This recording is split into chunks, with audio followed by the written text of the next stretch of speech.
चला तर आज बनवूया चोको लावा बॉम्ब। इथे मी एक मोठी वाटी मैदा घेतलेला आहे आणि मीडियम साईजच्या वाटीमध्ये साखर घेतलेली आहे आणि एक स्मॉल साईजच्या वाटीमध्ये कोको पावडर घेतलेला आहे। आता आपण सर्वात आधी मैद्याला गाळून घेऊ एका बाउलमध्ये।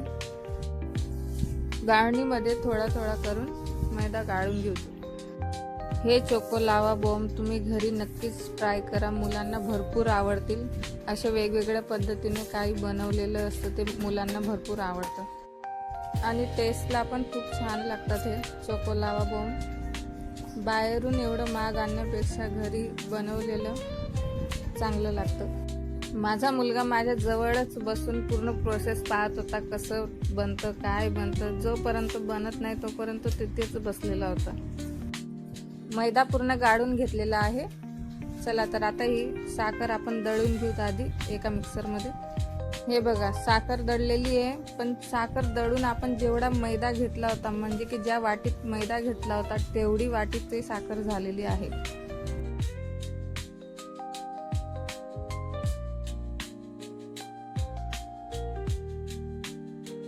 त्यानंतर कोको पावडर मिक्स करू।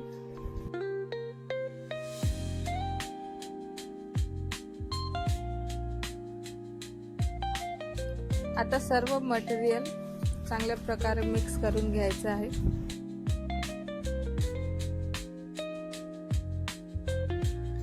यानंतर एक पडी खायचं तेल घेऊ। मी सनफ्लावर ऑइल घेतलेले आहे, तुम्हाला तुमच्या घरात जे यूज करत असतील ते घेऊ शकता तुम्ही। आता याला पण चांगल्या प्रकारे मिक्स करून घेऊ। त्यानंतर दूध टाकायचं आहे। दूध थोडं थोडं करून टाकायचंय, लागेल तेवढंच टाकायचंय। आता याला पण चांगलं मिक्स करून घेऊ दूध सोबत। हळूहळू मिक्स करायचं आहे, कारण तो पावडर सर्व इकडे तिकडे उडतो म्हणून।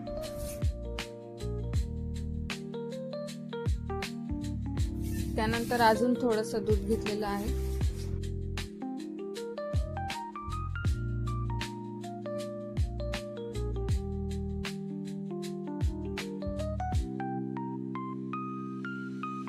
मला थोडं दूध कमी वाटत होतं म्हणून मी अजून थोडं घेतलंय।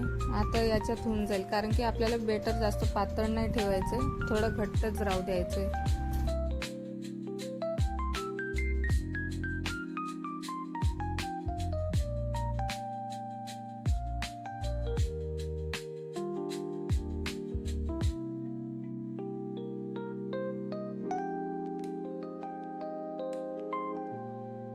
हे बघा झालंय आपलं बेटर रेडी।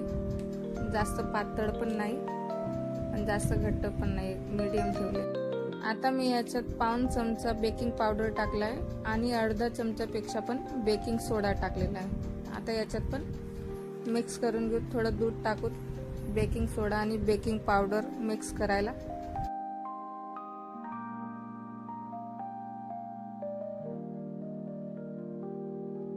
हे बघा झालंय आपलं चांगल्या प्रकारे बेटर तयार। आता आप्पेचं पॅन घेऊ, त्याला ऑइलने चांगलं ग्रीस करू। बटर पण लावू शकतात, पण आधी बटरला मेल्ट करा, म्हणजे गरम करा, तेल सारखं करा आणि मग ते लावा। आता थोडं थोडं करून बेटर टाकूयात। आप्पेचं भांड नसलं तरी इडलीच्या भांड्यामध्ये पण करू शकतो।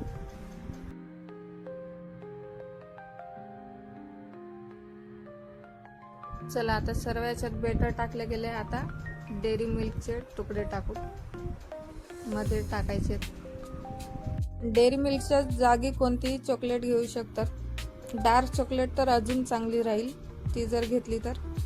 आता वरती बॅटर लावून डेअरी मिल्कचे तुकडे झाकून घ्यायचे आहेत आणि एकदम लो फ्लेमवर आपल्याला चोको लावा बॉम्ब्स बनवायचे आहेत। छोट्या गॅसवर ठेवायचं आहे 5 मिनिटं।